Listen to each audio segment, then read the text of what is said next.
नमस्कार, मैं हूं नीलू। तो ईरान के परमाणु कार्यक्रम को लेकर एक बड़ी खबर सामने आ रही है और ये खबर चौंकाने वाली है और चौकन्ना करने वाली है, खासतौर पर इजराइल और अमेरिका के लिए। बताया जा रहा है कि ईरान ने इतने यूरेनियम जमा कर लिए हैं कि 10 परमाणु बम वो बना सकता है। अब इसमें कितनी सच्चाई है, बातचीत करने के लिए मयंक मेरे साथ है। मयंक, जो ये खबर आ रही है, आखिर इस खबर का सोर्स कहाँ है? किस हिसाब से ये खबर बताई जा रही है कि 10 परमाणु क्षमता वाली यूरेनियम का वहां पर भंडारण कर लिया गया है? क्या है पूरी खबर, जरा विस्तार से बताइए। देखिए, IAEA जो है, इंटरनेशनल एटॉमिक एनर्जी एजेंसी जो है, इसकी तरफ से एक सर्वे हुआ। सर्वे के बाद इनकी एक रिपोर्ट सामने आई है जिसमें ईरान के परमाणु कार्यक्रम को लेकर बहुत बड़े दावे किए गए हैं। जिसके बाद अब ये कहा जा रहा है, कुछ लोग ये भी कह रहे हैं कि अब ईरान जो है वो मिडिल ईस्ट का एक परमाणु ताकत ऑलरेडी बन चुका है। देखिए, इस रिपोर्ट की हम आपको बड़ी बात बताएं। इस रिपोर्ट में, IAEA की रिपोर्ट में कहा गया है कि ईरान के पास अब 60% तक एनरिच्ड यूरेनियम जो है उसका भंडार 408.6 किलोग्राम का यूरेनियम, एनरिच्ड यूरेनियम ईरान के पास मौजूद है, जो 90% हथियार ग्रेड बनाने के स्तर से सिर्फ कुछ ही, मतलब एक आधी स्टेप पीछे है। और ये 9 करीब परमाणु बम बनाने की क्षमता रखता है। और ये भी कहा गया है कि ये जो यूरेनियम जो है स्टॉक जो ईरान के पास है, ये अगर फरवरी की बात की जाए तो ये 274.8 किलोग्राम था और वो अब बढ़ के अब करीब 133.8 133.8 केजी ये पिछले 3 महीने में बढ़ गया है। देखिए, हम अपने पिछले वीडियो में लगातार बता रहे थे कि जिस तरह से अमेरिका से धमकियां मिल रही हैं, इजराइल से धमकियां मिल रही हैं, उसके बाद ईरान ने अपना न्यूक्लियर प्रोग्राम तेजी से आगे बढ़ाना शुरू किया है। और ये उसी का, देखिए, ये उसी के आंकड़े ये बता रहे हैं। अगर IAEA के रिपोर्ट को माना जाए तो ईरान का परमाणु कार्यक्रम बहुत तेजी से आगे बढ़ रहा है। इंटरनेशनल एटॉमिक एनर्जी जो IAEA है, इनकी तरफ से जो बात कही गई है कि Iran now possesses over 400 kg of uranium enriched to 60% purity, well above the level used for civilian purposes. इनका कहना ऐसा है कि भाई सिविलियन पर्पसेस के लिए, मतलब जो आपके सिविल प्रोग्राम के लिए जो यूरेनियम चाहिए, इससे कहीं ज़्यादा जो है वो ईरान के पास ऑलरेडी आ चुका है। IAEA के जो चीफ है राफेल ग्रोसी, इन्होंने कहा है कि सैन्य उद्देश्य के लिए परमाणु परीक्षण से अब ज्यादा दूर ईरान नहीं है। IAEA चीफ का ये बयान है कि ईरान अब जब चाहे तब परमाणु परीक्षण कर सकता है। और वो इस स्थिति में आ गया है कि कभी भी अपने आप को न्यूक्लियर, हमने पिछले भी अपने वीडियोस में इस तरह की बात की थी कि सोशल मीडिया में कई एक्सपर्ट्स जो हैं वो ईरान के एक्सपर्ट्स जो हैं वो इस तरह की बात बताते हैं कि ईरान जो है वो ऑलरेडी न्यूक्लियर कैपेबिलिटी हासिल कर चुका है। बिल्कुल, हमने कई बार इसका जिक्र भी किया है और गाय बगाए इस तरह की खबर भी आती रही है। अब देखिए, इसको लेके अमेरिका की तरफ से जो रिएक्शन आया है, जो व्हाइट हाउस की कैरोलिन लेविट हैं, जो प्रवक्ता है वहाँ की, उन्होंने कहा है कि जो स्टीव विटकॉफ हैं, ट्रम्प के special envoy, he has sent a detailed and acceptable proposal to Iranian regime and it's in their best interest to accept it। अब ये बताया जा रहा है कि अमेरिका की तरफ से इस रिपोर्ट के सामने आने के बाद एक नया प्रपोजल भेज दिया गया है न्यूक्लियर डील को लेकर।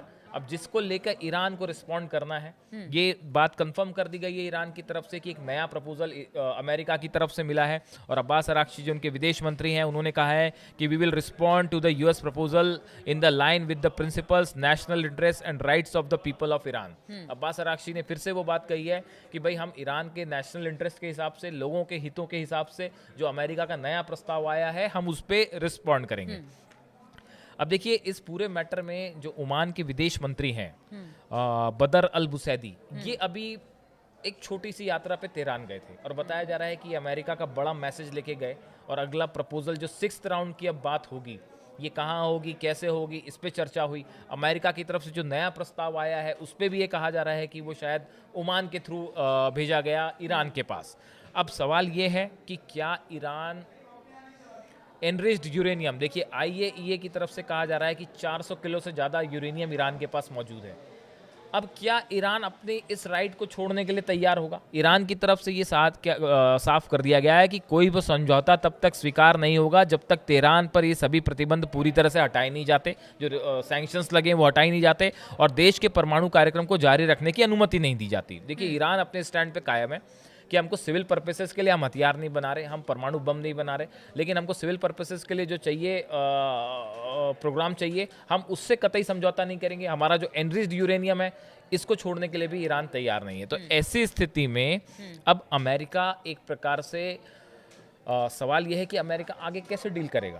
क्या अच्छा, एक बात और बताइए, चूंकि जो ईरान है वो अपनी बातों पर अड़ा हुआ है, अमेरिका भी अपनी बातों पर अड़ा हुआ है, बातचीत का दौर लगातार चल रहा है, लेकिन इस वक्त अगर पूरी दुनिया को हम देखें, जिस हालात से इस वक्त पूरी दुनिया और तमाम देश गुजर रही हैं, क्या उसमें ईरान को भी लगता है कि परमाणु शक्ति बनना हमारे आज की डिटरेंट जरूरत है? बिल्कुल बिल्कुल। इसी वजह से वो अपनी बातों पर अड़ीग है, जिस तरह से चीजें। बिल्कुल ठीक कहा आपने। बहुत सारे एक्सपर्ट से बताते हैं कि एक डिटरेंट के रूप में देखिए, ईरान जिस तरह से इराक पे हमला हुआ, उसके बाद जो है एक इस तरह की भावना शायद ईरान के बहुत सारे जो अधिकारी हैं या जो एक्सपर्ट्स हैं या सुरक्षा सलाहकार हैं, खामेनी के उनके सुप्रीम लीडर हैं, उनका मानना ये ऐसा है कि भाई आपको अगर आप परमाणु कैपेबिलिटी हासिल कर रहे हैं, न्यूक्लियर कैपेबिलिटी हासिल कर लेते हैं, तो फिर किसी भी कंट्री के लिए आप पे हमला करना आसान नहीं होता। अगर आपने आपको परमाणु तो शक्ति संपन्न देश घोषित कर दिया, तो हमला करना आसान नहीं होगा और ये एक डिटरेंट के रूप में काम करेगा। ऐसा एक बड़ा सेक्शन जो है वो ईरान का मानता है। अब ऐसे में ये IAEA की जो नई रिपोर्ट आई है, इसके मुताबिक तो अब मिडिल ईस्ट में ईरान जो है वो ऑलरेडी एक बिल्कुल एक स्टेप पे खड़ा हुआ है कि कभी भी जब चाहे वो एक अपने आप को एटॉमिक पावर घोषित कर सकता है। तो ऐसी स्थिति में अब टॉक्स का क्या होगा? क्या ईरान शर्तों पे राजी होगा? अमेरिका कैसे शर्तों पे राजी करेगा? ये एक बड़ा सवाल। बिल्कुल, देखिए हमने बहुत सारे वीडियो इससे पहले भी बनाए हैं और हर बार यही होता है कि क्या जो समझौता, परमाणु समझौता ईरान और अमेरिका के बीच में हो रहा है, वो किसी मुकाम तक पहुंचेगा?